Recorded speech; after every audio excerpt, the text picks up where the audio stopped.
Hi there, it's Kevin with RogueDeckBuilder.com with another match of Soul Sisters. I decided to put back in the Squadron Hawks so you can look at the deck list here. What I've done is I've put 2 Arc Champions in the sideboard, cut a Wrath of Gods, put the Return of the Ranks and 1 Path over to the sideboard as well. Took out the Blind Obedience, and then we cut down 1 Soul Warden, or Soul's Attendant, excuse me, one of those. And then, so we have 6 of those and 2 Arc Champions, make a total of 8 kind of the Soul Sisters routes. I still think having 2 main board Arc Champions is wonderful. Again, one of the Return of the Ranks went the sideboard, and we cut a Martyr to make room for the Squadron Hawks. There's just so many matchups that I think that Squad Hawks are just better against. I'm seeing a ton of Affinity, and Squadron Hawks are very good versus Affinity, and also UWR Control, and there's plenty of matchups where the Squadron Hawk is very, very good. So anyway, yes, we'd like to play first. See if we mulligan this. We got the Squadron Hawk in our opening hand, but of course we can't keep a no-land hand. We'll mulligan this, and we'll keep this one. This is actually a very good hand with the first turn Sarah's Ascendant and the Martyr of Sands. I think we will just run out of first turn Sarah's Ascendant and make him react to it.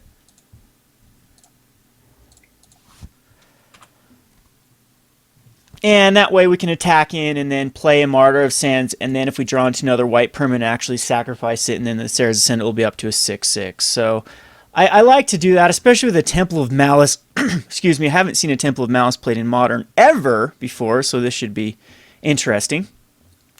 And basically, again, if I draw into a white permanent, this 100% guarantees that my Sarah's Ascendant goes up to a 6/6, as it'll do 1 damage as well, so it'll be 21, and then I'll have 3 permanents. So I could have gone Martyr and had this in my hand and then sacked, but I think that this was just the stronger play.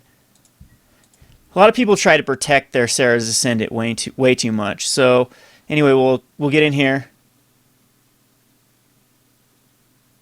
with the Sarah's Ascendant, and then we have the second Sarah's Ascendant as well.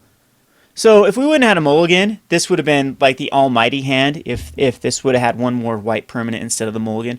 Because then we could have cast the Martyr right now and then sacked it, and then it would be up to 32 and then swung in with the Sarah's Ascendant. But that is life. In fact, it's very hard to get that off. Out of the hundreds and hundreds of Soul Sister games I've played, that probably happens like 5% of the time at max. So anywho, we'll go ahead and Martyr and go ahead and show him his demise, as we now have a 6/6. Sarah's Ascendant and another one as a backup. So I'd actually love to draw into a Squadron Hawk. Squadron Hawks has a lot of synergy with Martyr of Sands. It's a way to fill back up your hand and then sacrifice a Martyr. So I'm loving to go back to the Squadron Hawks. I've missed my Hawks.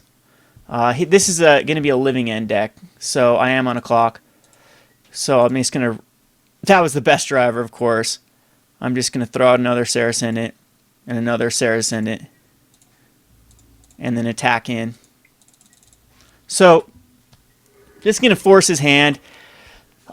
He's got to have it, and he's just going to get back a Jungle Weaver. That's it. Because he has to use it right now. His Cascade. So maybe I should have kept a Sarah's Ascendant. In fact, that was stupid of me. As I wanted to go for the kill, though. So he's got a Demonic Dread and Living End just for a Jungle Weaver, which is fine. That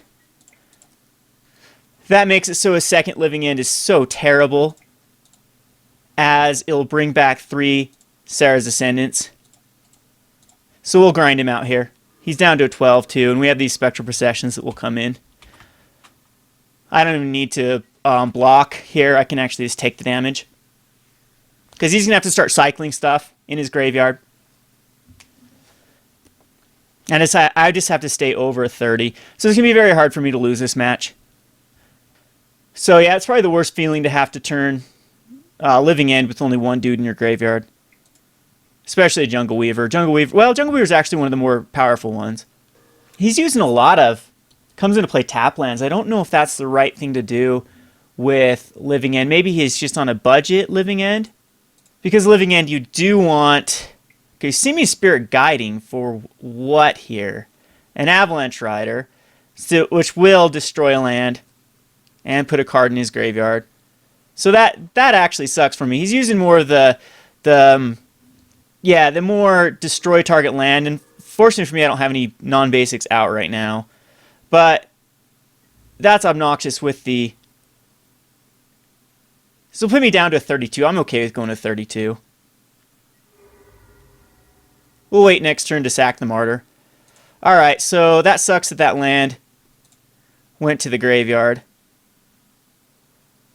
We'll attack in for 2. So actually I still could lose this, because that Avalanche Rider was so clutch. He's down to an 11. And see if he pays the Echo cost. I actually wouldn't be surprised if he did.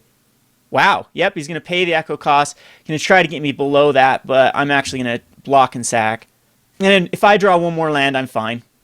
A Giant's Primate becomes immediately a 4/4. Oh, he's going to keep it back to block. Okay. So we'll block here.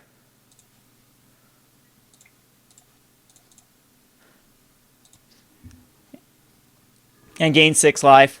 And absorb the other one. So he can't use another Living End. He's going to have to start hard casting cards. Which, I mean, it's a plan, but I need to draw this land. There we go. So now we're fine. Because he can sack in with the Jungle Weaver again. And I have something that can start applying pressure to him. So he's got a bunch of big stuff in his hand. If he has any of the cascading cards, they're completely useless because he doesn't want to cascade at this point into another Living End.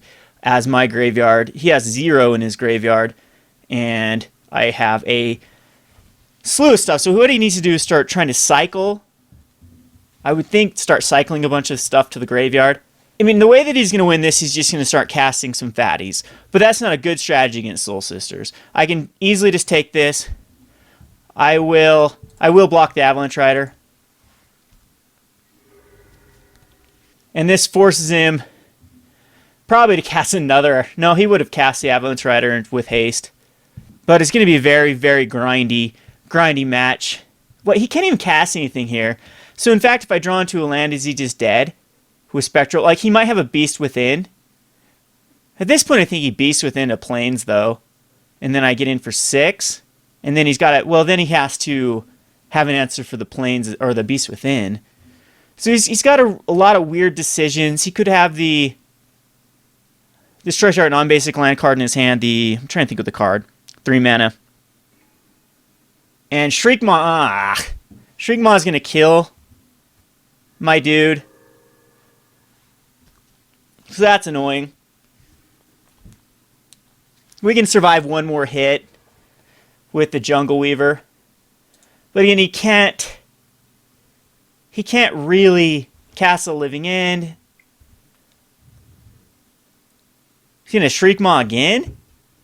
No, okay, so he Pale Recluses. So he's getting a lot of stuff in his graveyard. It's just, my graveyard's fine too.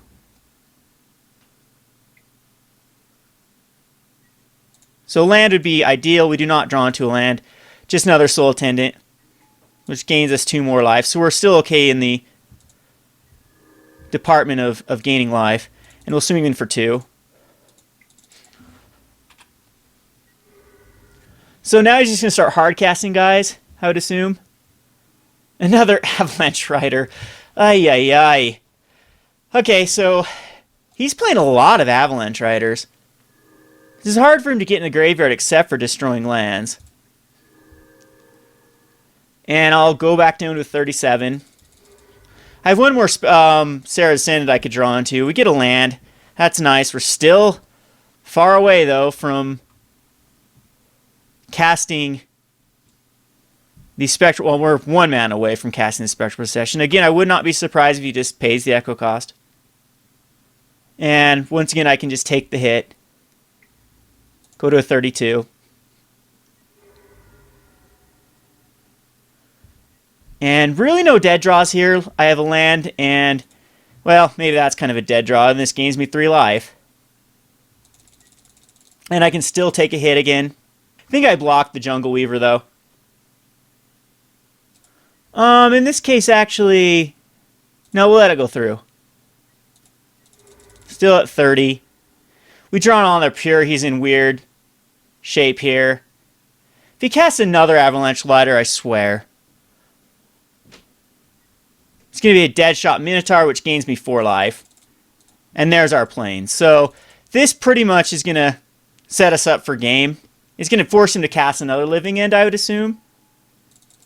Because this gains 12 life. Meaning we don't have to block forever. Never been so happy to top deck a land. Well, we are out of cards. He has like Shriek Maws he can still draw into. I mean, the deck is very efficient through going through cards that he doesn't need. And is he going to go for some sort of living end? Cycling a Deadshot Minotaur. I think at this point, why didn't he just hard cast a Deadshot Minotaur and take out a Spirit Token? I think that would be the best use of his mana, in all honesty. And that's fine. Is he going to cast Living End here? You know what? I really think he's casting Living End. Because why else would he be attacking with everything? So I'm actually just going to... No, I want these in the graveyard.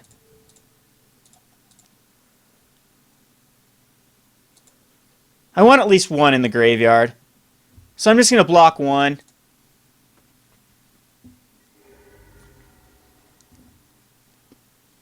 Because now this makes his Living End so bad if he casts it back, because the Giant's Pride Mate's huge. And I gain a ton of life. And this allows me to still apply pressure to him.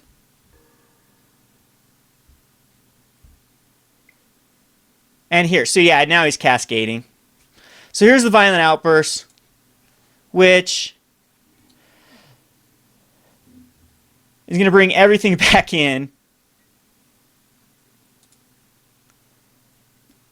All my Sarah's Ascendants. He's going to be able to Shriek Maw one of them, but at this point he's got some pretty bad options to Shriek Maw. As the Soul Attendant gains a ton of life.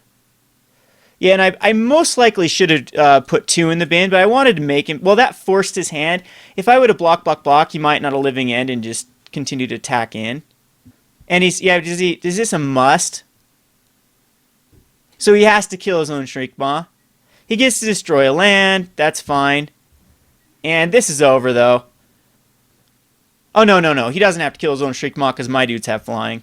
That is right. But I'm up to like a 50? 1, 2, 3, 4, 5, 6, 7, 8, 9. Yep. So, and he decided not to go on the Pride Mate. I think, no, because he doesn't have ways to block the Sarah's Ascendants. So that's probably the smart move. But I mean, I have an 11/11 Pride Mate now. And draw the one dead card in my deck. I guess Rangers would be pretty dead too. What does he do? Cast another Living End here? I mean, he's got two more living ends in his deck. 1 or 2 more living ends in his deck. Sometimes you don't want very many living ends. The only problem is if you draw into a living end. That's why. I think 3, maybe they do run 4, but I used to see lists that run 3 living ends. And again, now Sarah's Ascendant's in the graveyard. So again, that just makes him have some pretty awful options. I mean, card advantage-wise, he's got so much card advantage.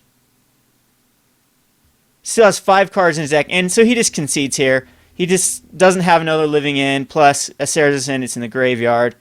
And yeah, next turn, I just bash in. So, Wrath of God's actually not terrible against this matchup. Return of the Ranks is pretty terrible because he's going to be doing it for me. Path to Exile is actually pretty good because then you can't get stuff back if I path it. Suppression Field, I believe does... No, I don't know if Suppression Fields is like Training Grounds and only affects things on the battlefield. I can't remember on... I'm going to hurry in... Well, I'm not even going to hurry in Google. I think Suppression Field does affect cycling. I'm not 100% sure if it affects Evoke or cycling. But we're going to bring it in. And I actually do think Wrath of God's good here. So 3 cards, Arc Champion's unnecessary. It does not hit the Shriekmaw. That's about it. And I think like Spectral Processions are actually really bad. He's just going to kill them. I'll keep a number of them in. And actually, you know what? Return of the Ranks isn't bad because I can react to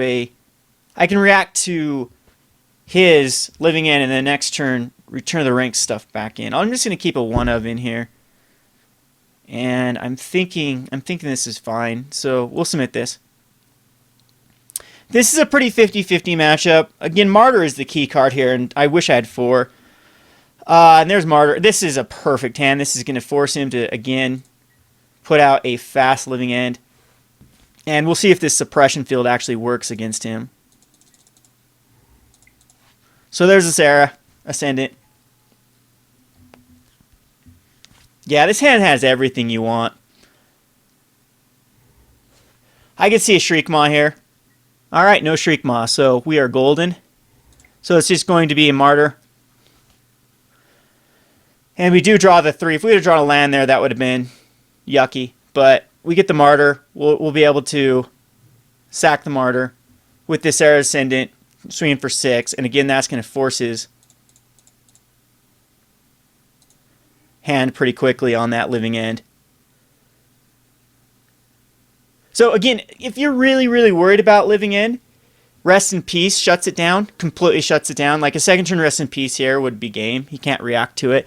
He can Beast Within it, so I guess never mind. He can eventually Beast Within it, but sometimes it gives you a lot of time to set up. Like if I would have first turn Sarah's Ascendant, second turn Rest in Peace, then he's got a Beast Within, and you can usually get in for a swing or two. So I wonder if he has any way to kill this. I don't think he does. But if not, then Sarah's Ascendant's in the graveyard. And again, he's going to Beast Within it. Oh, that is the most horrible feeling for him. Because now Sarah's Ascendant at 30 life is in the graveyard. And he can't Beast Within a land. And a Martyr's in the graveyard. So, again, this is going to be a very, very, very, very, very hard for me to lose here. And even this Beast token is going to apply pressure. You know, Shriekmaw on the Beast token. Okay. Okay, so now Shriekmaw actually does take care of the Sarah's Ascendant, though. But let's see if Suppression Field actually works here. We'll put a Soul Attendant out. Apply some pressure.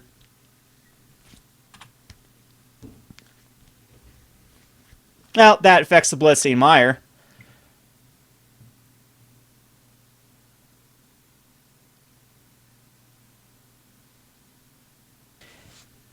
I guess Wrath of God I can actually use as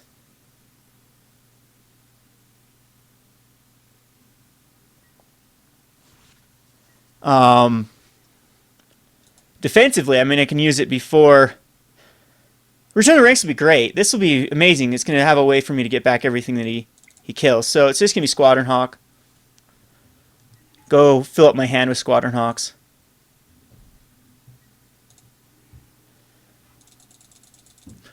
I've missed this Hawk. It was just so terrible versus the Delver matchups that I had to take it out. It was actually terrible versus a lot of matchups at the time, but with Affinity back in, very good card against Affinity. Why I say that is it's a lot of chump blockers till I get stabilized. Oh, and then I didn't mean to click that, but alright. But anyway, so it can block Inkmoth Nexus for a few turns and fill back up my hand for Martyrs, things like that. It's a great card against Affinity. And Junk, and Jund, and UWR, so anyway, we'll attack in with the Soul Attendant. He's going to Beast Within my Suppression Field, maybe?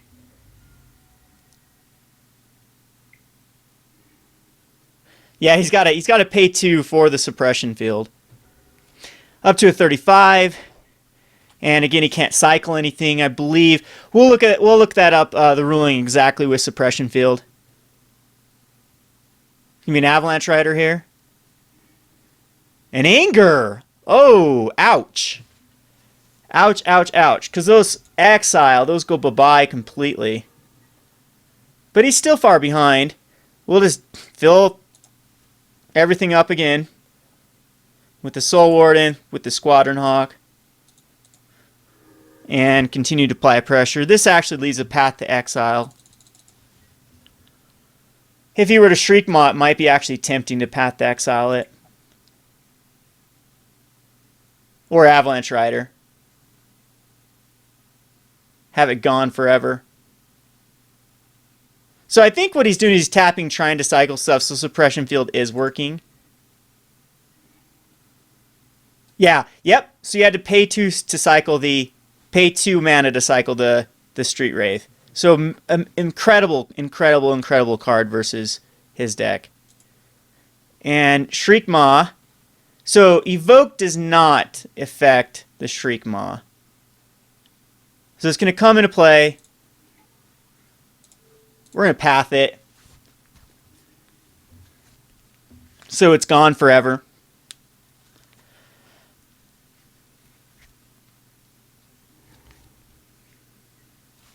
And he's going to kill the Soul Warden. That's interesting. So if he ever living ends, though, I get that back. Well, there's the Johnny's Pride mate. That would have been lovely.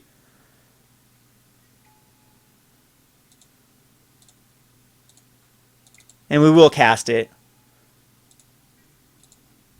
And we'll attack in. And now we have beautiful mana for the Return of the Ranks to get back if he does, like Wrath of God. So we have 3 things in the graveyard. One is incredibly good, other than he does have the Shriek Maw to take care of it. But then we can Return of the Ranks it. So, yeah, we're in great shape. Again, the Suppression Field is doing its work.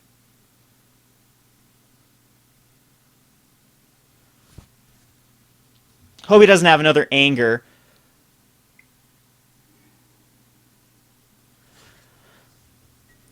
Ranger would be amazing here if I could draw under Ranger. No Ranger. Land's okay. It protects me against future Avalanche Riders.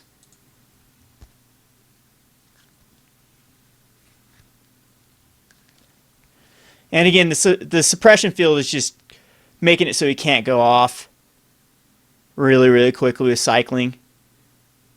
So like to cycle a Pale Recluse costs 4 here. So he's going to start hard casting stuff? So I don't know if that's the right line of play. Hard cast a Shriek Maw here? No, he's going to cycle a Jungle Weaver.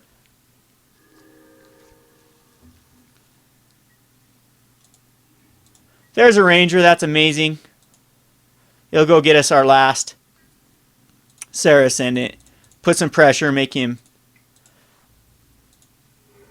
cast that Living End.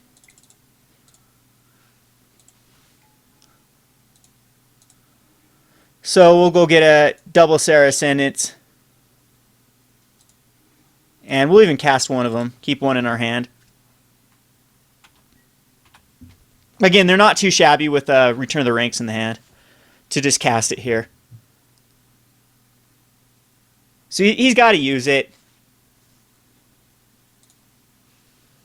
He'll get a Street Wraith and a Jungle Weaver. And a Shriek Maw. He can still cycle and use it too. So he needs to cycle one more dude. And then use his Living End. And so Ingnot Chewer destroys an artifact. There is no artifact. So he just wants that in the graveyard. Wonder what he brought this in, thinking I would have an artifact. What artifact would mess him up out of my deck? Maybe this Torpor Orb. I guess Torpor Orb, but then you can't evoke it. Yeah, Torpor Orb. I wouldn't bring in Torpor Orb, though, because Torpor Orb bones my deck completely. I can't do anything if my opponent casts Torpor Orb. Hate to say that out loud, because people now know how to beat Soul Sisters if they didn't before. Torpor Orb, my only option of Torpor Orb is going to be Serra's Ascendant with the Martyr. Because it shuts down Ranger, shuts down Johnny's Pride Mate, shuts down Squadron Hog. And I've actually beat some Torpor Orb draws when people play it with just the Spectral Procession on the Pure, though. So, yep, so he cycles, and 100% guarantee he is going to cast his Living End next turn.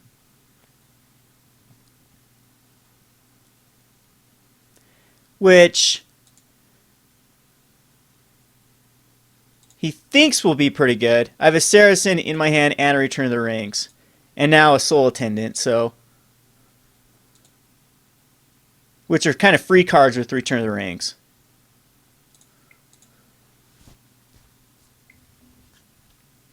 So here it comes.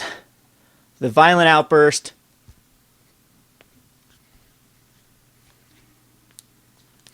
The Living End.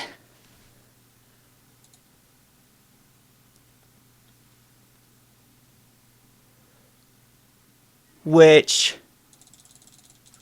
gains me a net total of a crap ton of life. Uh-oh.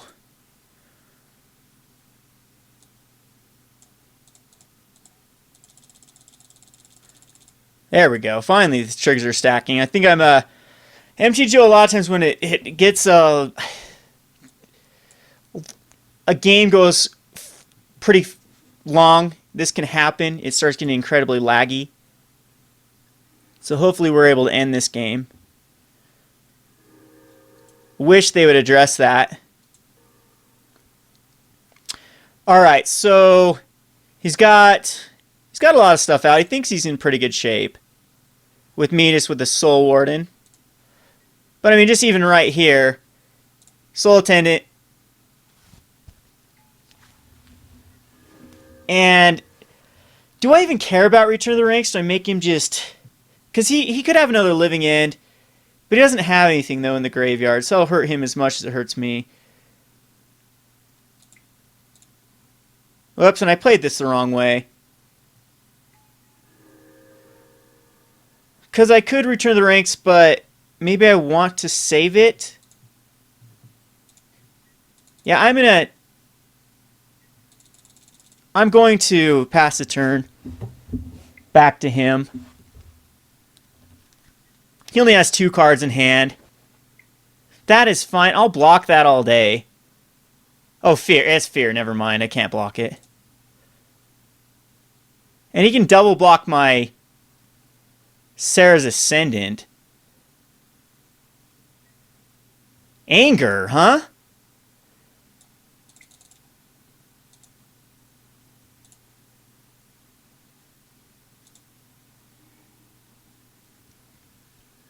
Caesar Return the Ranks. That's going to be difficult for him. But this is going to exile 2 of his dudes. And only 2 of my dudes. So I'm okay with that. Especially a Shriekmaw going to the grave. So I don't understand that play.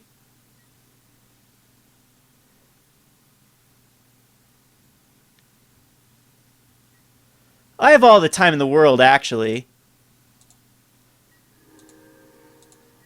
We'll Windburst Heights here, that's fine. And I guess just the Honor of the Pure. Now do I wait for him? See, if I attack in here with the Sarah Ascendant, he blocks with both of these reach, and I only kill a Jungle Weaver. So I think I just keep it back. But that allows him to be kind of open to another Shriekmaw that he draws into. But he's got 2 Shriekmaws in the graveyard. A Beast Within as well.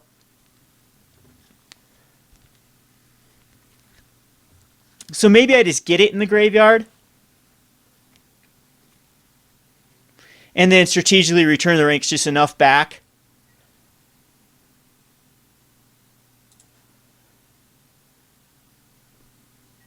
Yeah, I'm going to attack. Force him to block. Kill his Jungle Weaver.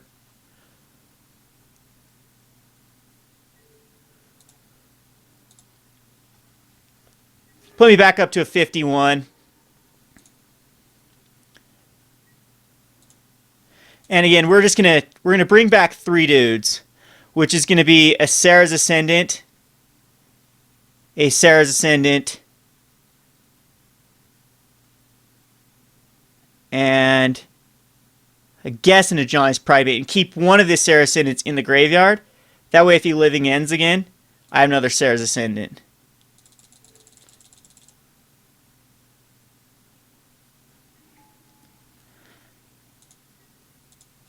And he says it's not a good matchup. You know, this is a really, really 50-50 matchup. I've struggled with Living End before, but suppression, again, hate cards are the key to this. And he suspended a Living End. But he can't block enough here. I just kill him. He has 0 cards in hand. There's another. Ranger's fine.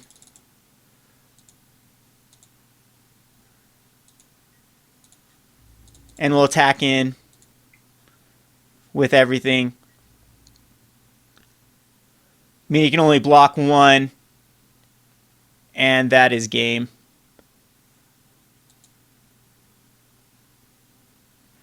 So, yeah, see the power of suppression field. Suppression field, suppression field, suppression field.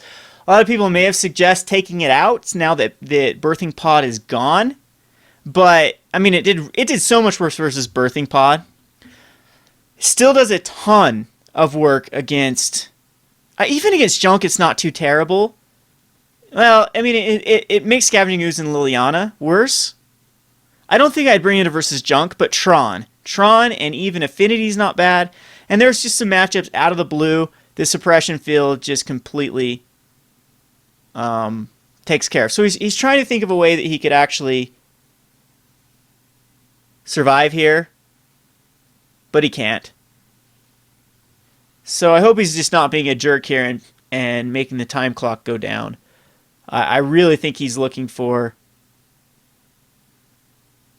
an out.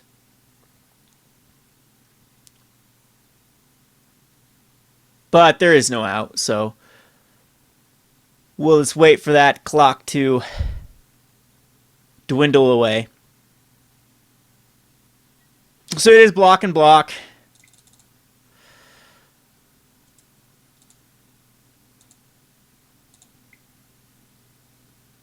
And we'll cast a... This doesn't really do anything. And there we go. So there you have it versus Living End. I thought Living End would have a comeback after the change in the whole modern. Pod was like nearly impossible, I believe, for Living End to beat. And I think that's what's been keeping it down. Because Pod puts so much crap in the graveyard.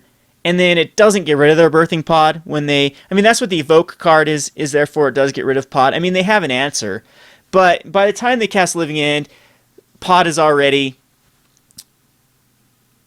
put out enough creatures in the graveyard that it can then stabilize and then begin to outclass a bunch of... The problem with Living End is their creatures are just giant muscles. I mean, they all are basically Goyfs. But a Tarmogoyf on turn 6 or 7 isn't that impressive against especially a Pod deck that then has Kitchen Finks and stuff like that. So, anywho, this has been Kevin with RogueDeckBuilder.com. Thanks for watching.